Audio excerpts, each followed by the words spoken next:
we're now walking into this wonderful landscape as you leave the Collector Earl's garden and the walled gardens. We're now in this beautiful part of the landscape where we planted some new apple trees 2 years ago, and we planted thousands of these wonderful Camasias in amongst the pheasant eye narcissus or daffodils, and we've got cowslips out, the beautiful yellow cowslips. But look at this blossom, isn't it beautiful? And then all the Camasias, the bees absolutely love it. They're having a field day, to put a funny pun on it. And I think this is a wonderful part of the garden, and it just continues. It's called the American Grounds, and it just continues right the way through. We have lots of stunning features throughout here, including probably one of my favourite trees. We've got a ginkgo biloba, and then we also have the most amazing tree, and one of the biggest trees, which is the Cork Oak. So here's a Cork Oak. I mean, look at this, isn't it stunning? Now, you won't see another Cork Oak this size, I believe, in the country. On top of that, I've been to Portugal and Spain, where they harvest the cork. It's called Quercus suber, but they harvest the cork in other countries, and the trees never seem to get to this size, probably because they're constantly harvesting the cork, so they never get a chance to grow to their full beauty, really. So this is a Cork Oak. What an amazing, beautiful tree. And it's so suited to this area. I believe probably at least 180 to 200 years old.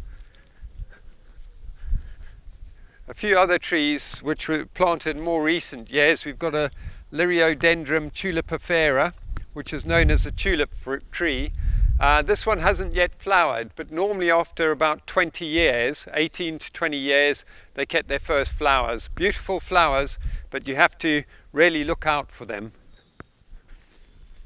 So my team and myself, as well as the English garden school, come here to do practical sessions, but we planted over 8,000 Camasias. So it's a wonderful sight to suddenly see all these Camasias here, and they naturalize so well and just fit in with the landscape.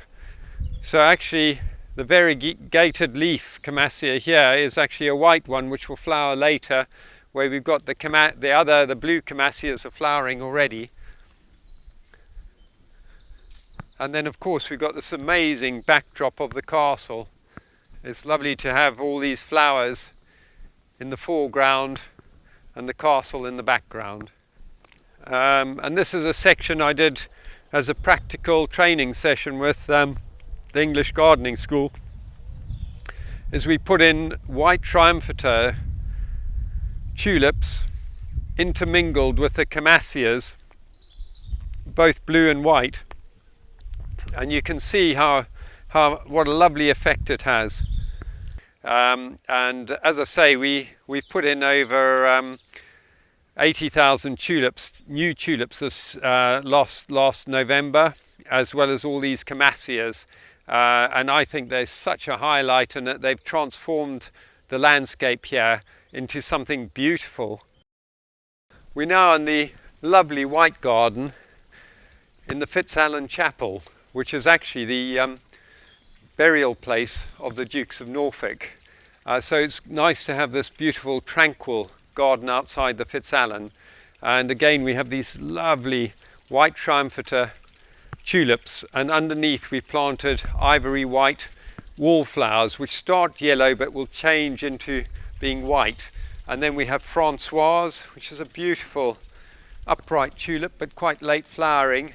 And then we've just got Mondale and Daytona, which are peony double flowered tulips which are just going over, and Maracantha the Bride, which is across the walls there, that shrub, and that's just about to burst into flower. And then later on again we have amazing roses throughout here, which we'll probably talk about more later on, but Tranquility, William and Catherine, Iceberg. It's a stunning garden, and from this time on it just gets better and better in here. It's a beautiful, tranquil garden. Walking along here, we've got this wonderful cloud hedging. This was a collapsed hedge about 4 years ago, and we just cut right into it and created this beautiful cloud hedge. And then on my right here, we've naturalized this area. We've got cow parsley, and we've got the wonderful alliums, and these are purple rain alliums coming through. But we also have Mont Blanc and Mount Everest, which will come later on. Right, this is a wonderful area, and we're calling it the Woodland Gardens. So on my right, we've got these beautiful Camasias again, and then we've got purple dream tulips, which really fit in well, because the trees over there are Prunus surulata, and the trees there have the most beautiful bark.